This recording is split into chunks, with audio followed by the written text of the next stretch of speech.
दोस्तों, एक वक्त ऐसा भी था जब सऊदी अरब के किसी अखबार, किसी पैम्फलेट या किसी मैगज़ीन में इजराइल से रिलेटेड कोई खबर नहीं छप सकती थी। इसराइल से ताल्लुक़ रखने वाली हर कंपनी, हर आर्टिस्ट का अरब पूरी तरह से बायकॉट कर दिया करते थे। ये दुश्मनी इतनी ज़्यादा थी कि सऊदी अरब के पहले बादशाह, जिन्होंने सऊदी अरब की बुनियाद रखी, किंगडम ऑफ सऊदी अरेबिया के जो फाउंडिंग फादर हैं, यानी शाह अब्दुल अजीज़ इब्न सऊद, जब उन्हें पता लगा कि उनके हमायती मुल्क यानी उनके दोस्त मुल्क अमेरिका और ब्रिटेन के इशारे पर अरबों की ज़मीन पर यहूदियों को लाकर बसाया जा रहा है और उनके लिए इजराइल नाम का एक अलग से मुल्क बनाया जा रहा है, तो शाह अब्दुल अजीज़ इब्न सऊद ने अमरीकी सदर अमेरिकन प्रेसिडेंट रूज़वेल्ट को ख़त लिखा कि जनाब, अरबों ने आपका क्या बिगाड़ा है? यहूदियों पर अगर जुल्म हुए हैं तो वो तो हिटलर ने किए हैं, और वो जर्मनी और पोलैंड के इलाके में हुए हैं क्योंकि हिटलर तो जर्मन था। अगर आप यहूदियों को अलग से ज़मीन देना चाहते हैं तो जर्मनी के किसी इलाके में दें, अरबों की ज़मीन पर लाकर इन्हें क्यों बसाया जा रहा है? रूज़वेल्ट ने जवाब में शाह अब्दुल अजीज़ इब्न सऊद को यकीन दिलाते हुए कहा कि उस ज़मीन जिस पर इसराइल का क़याम होना है, यानी जिस ज़मीन को उस वक्त फ़लस्तीन कहा जाता था, उसके मुस्तकबिल का फ़ैसला अरबों की मर्ज़ी के बगैर नहीं किया जाएगा। यानी फ़लस्तीन की ज़मीन का फ्यूचर अरबों की मर्ज़ी के बिना डिसाइड नहीं किया जाएगा। सऊदी शाह मुतमईन हो गए, मान गए। अब दोस्तों, ये जो रूज़वेल्ट थे, ये अमेरिका के एक बड़े डार्लिंग लीडर थे। अमेरिकन्स आज भी इन्हें अच्छे अल्फाज में याद करते हैं। बात ये थी कि एक तो वो पोलियो के मरीज़ थे, चल फिर भी नहीं सकते थे, इसलिए लोगों की सिंपैथी उनके साथ रहती थी। दूसरी बात ये कि वर्ल्ड वॉर 2 में वो अमेरिका की लीडरशिप कर रहे थे और अमेरिका इस जंग में जीत रहा था, तो लोगों को ये अच्छे लगा करते थे। लेकिन एक बात ये भी थी कि उन्हें एक बीमारी थी जो लोगों से छुपा कर रखी गई, और उस बीमारी की वजह से ही उनका अचानक से इंतकाल हो गया और वो चल बसे। अब रूज़वेल्ट की डेथ के बाद हैरी एस ट्रूमैन अमेरिका के नए प्रेसिडेंट बने। अब जब ये नए प्रेसिडेंट बने तो सऊदी शाह अब्दुल अजीज़ इब्न सऊद ने जो वादा रूज़वेल्ट से किया था हैरी एस ट्रूमैन को, वो याद दिलाया। हैरी एस ट्रूमैन ने भी सऊदी शाह से वही बात की जो रूज़वेल्ट ने की थी, तो सऊदी शाह एक बार फिर सेटिस्फाई हो गए।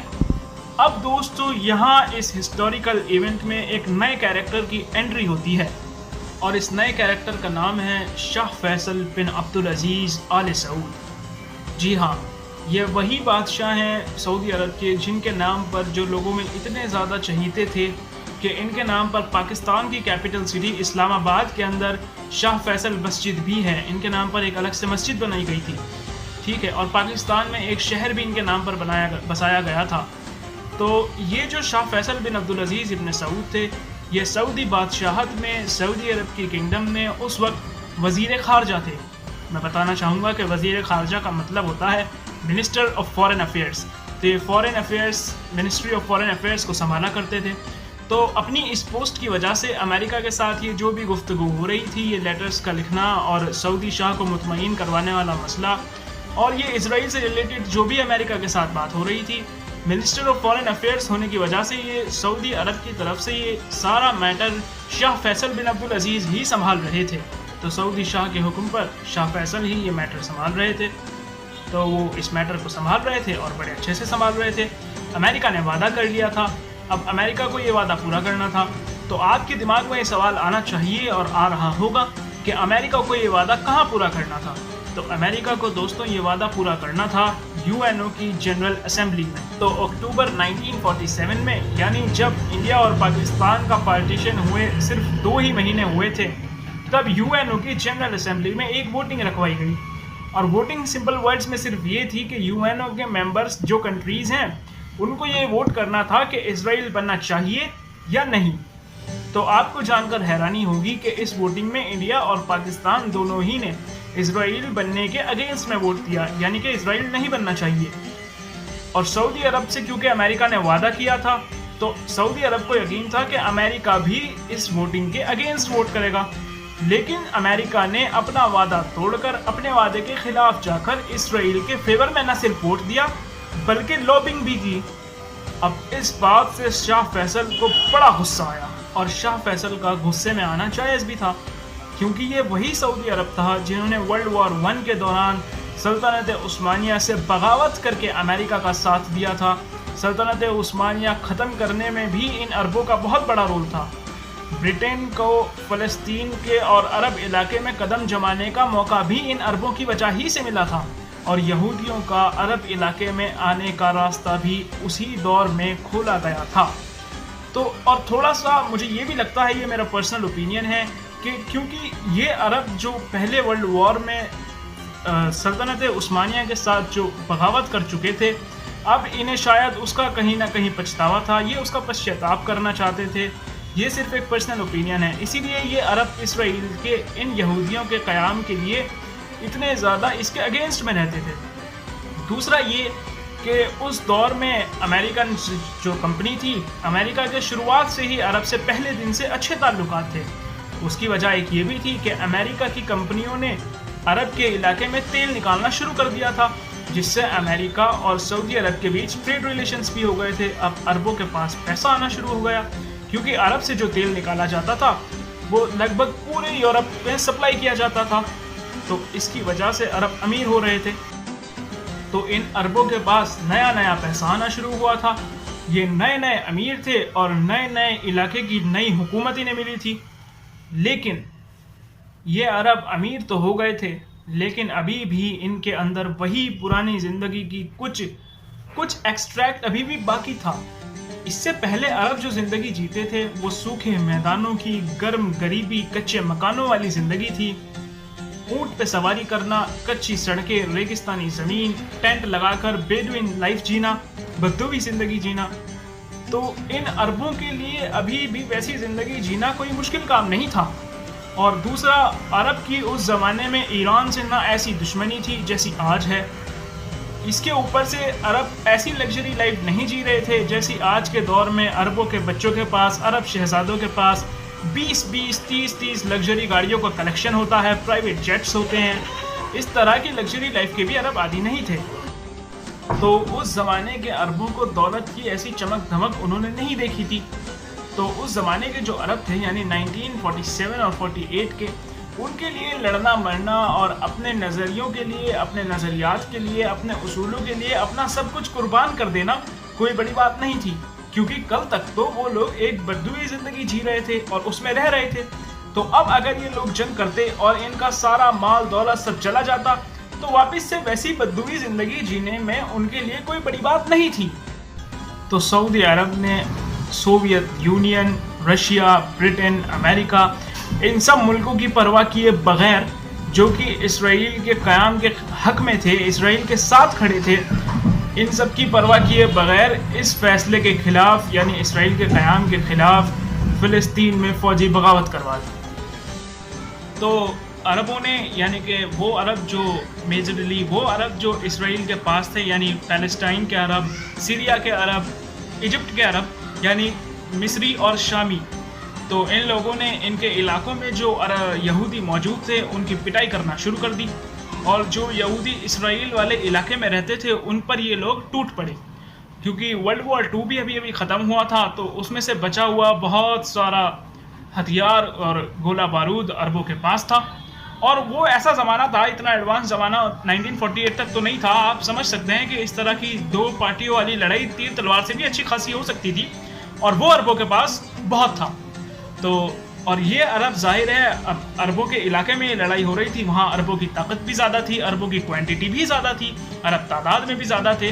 तो अरबों ने इन यहूदियों को खूब मारा और इन्हें भागने पर मजबूर कर दिया, और इनकी बहुत सारी ज़मीन, वो ज़मीन जो यूएनओ की जनरल असेंबली के दौरान इसराइल के यहूदियों को अलॉट की गई थी, उसका एक बड़ा हिस्सा उनसे यहूदियों से छीन लिया।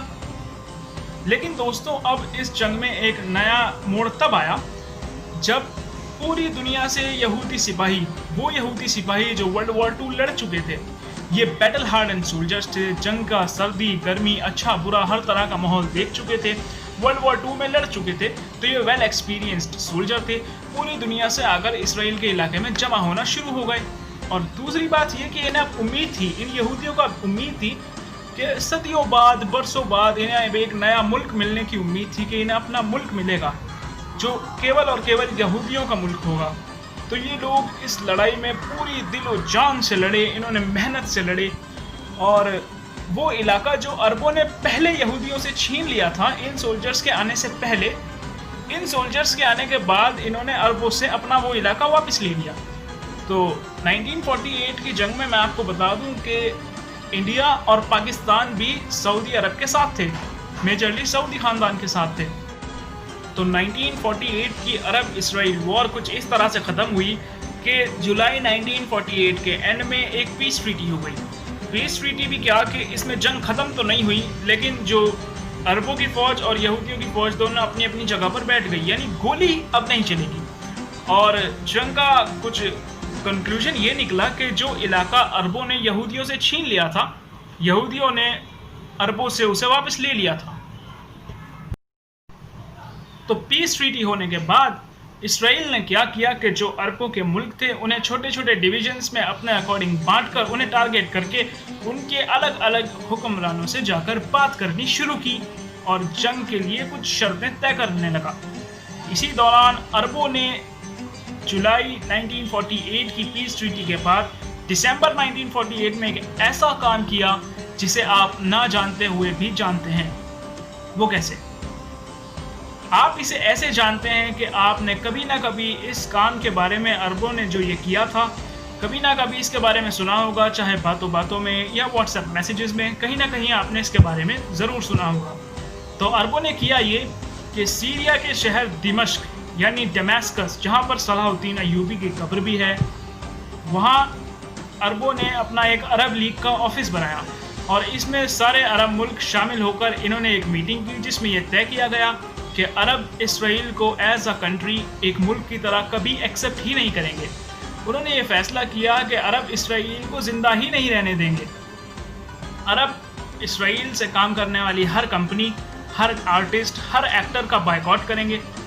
इतना ही नहीं, ये दुश्मनी इतनी ज़्यादा थी कि अरबों ने ये ऐलान किया कि एक बड़ी लंबी अरबों ने लिस्ट जारी की जिसमें उन सभी कंपनीज़ के पेप्सी, कोका कोला वगैरह वगैरह जैसी कंपनीज़ के नाम थे जिनका अरबों ने बायकॉट कर दिया। अरब मैगज़ीन, अरब मीडिया में कहीं भी इसराइल शब्द का इस्तेमाल नहीं किया जा सकता था।